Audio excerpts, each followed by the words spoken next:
भगवान श्री कृष्ण की मूर्ति में कैसे समा गई मीराबाई।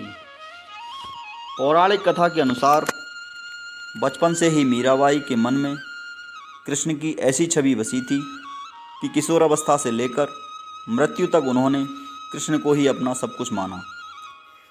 जोधपुर के राठौर रतन सिंह की इकलौती पुत्री मीराबाई का जन्म 16वीं शताब्दी में हुआ था। बचपन से ही वह कृष्ण भक्ति में रम गई थी।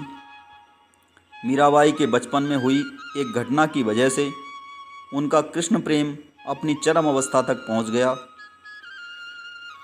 एक दिन उनके पड़ोस में किसी बड़े आदमी के यहाँ बारात आई। सभी औरतें छत पर खड़ी होकर बारात देख रही थीं। मीरा भी बारात देखने लगी।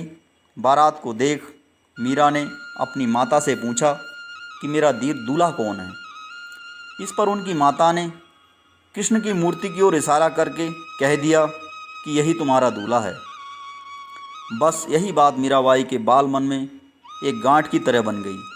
बाद में मीराबाई की शादी महाराणा सांगा के पुत्र भोजराज, जो आगे चलकर महाराणा कुंभा कहलाए, से कर दी गई।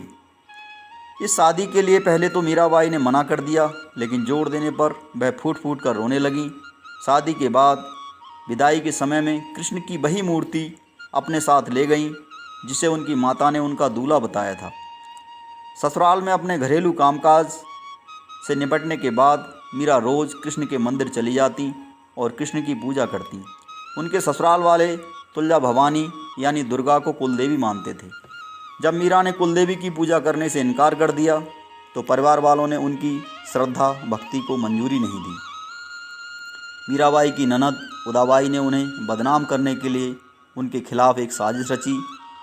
उसने राणा से कहा कि मीरा का किसी के साथ गुप्त प्रेम है और उसने मीरा को मंदिर में अपने प्रेमी से बात करते देखा कि मीरा अकेले ही कृष्ण की मूर्ति के सामने परम आनंद की अवस्था में बैठी मूर्ति से बातें कर रही थी और मस्ती में गा रही थी। राणा मीरा पर चिल्लाया, मीरा तुम जिस प्रेमी से अभी बातें कर रही हो उसे मेरे सामने लाओ। मीरा ने जवाब दिया, मेरे सामने बैठा है मेरा स्वामी जिसने मेरा दिल चुराया है, और वह समाधि में चली गई। इस घटना से राणा कुंभा का दिल टूट गया, लेकिन फिर भी उसने एक अच्छे पति की भूमिका निभाई और मरते दम तक मीरा का साथ दिया। हालांकि मीरा को राजगद्दी की कोई चाह नहीं थी, फिर भी राणा के संबंधी मीरा को कई तरीक़ों से सताने लगे। कृष्ण के प्रति मीरा का प्रेम शुरुआत में बेहद निजी था, लेकिन बाद में कभी कभी मीरा के मन में प्रेमानंद इतना उमड़ जाता था कि वह आम लोगों के सामने और धार्मिक उत्सव में नाचने लगती थी। रात में चुपचाप चित्तौड़ के किले से निकल जाती थी और नगर में चल रहे सत्संग में हिस्सा लेती थी। मीरा का देवर विक्रमादित्य, जो चित्तौड़गढ़ का नया राजा बना, बहुत कठोर था। मीरा की भक्ति, उनका आम लोगों के साथ घुलना मिलना और नारी मर्यादा के प्रति उनकी लापरवाही का उसने कड़ा विरोध किया। उसने मीरा को मारने की कई बार कोशिश की, यहाँ तक कि एक बार उसने मीरा के पास फूलों की टोकरी में एक जहरीला सांप रख कर भेजा और मीरा को संदेश भिजवाया कि टोकरी में फूलों के हार हैं।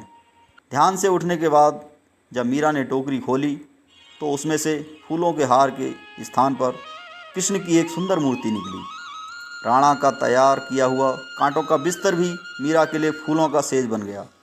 जब यातनाएं बर्दाश्त से बाहर हो गईं तो उन्होंने चित्तौड़ छोड़ दिया। वह पहले मेड़ता गईं, लेकिन जब उन्हें वहाँ भी संतोष नहीं मिला तो कुछ समय के बाद उन्होंने कृष्ण भक्ति के केंद्र वृंदावन का रुख कर लिया।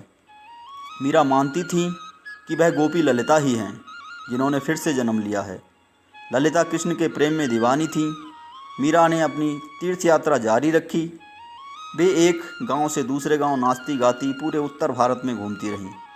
माना जाता है कि उन्होंने अपने जीवन के अंतिम कुछ साल गुजरात के द्वारका में गुजारे। ऐसा कहा जाता है कि दर्शकों की पूरी भीड़ के सामने मीरा द्वारकाधीश की मूर्ति में समा गईं। बोले द्वारकाधीश भगवान की जय। दोस्तों, अगर हमारी वीडियो आपको पसंद आई हो तो प्लीज़ वीडियो को लाइक और चैनल को सब्सक्राइब करना ना भूलें। वीडियो को अंत तक देखने के लिए आपका हृदय से बहुत बहुत धन्यवाद।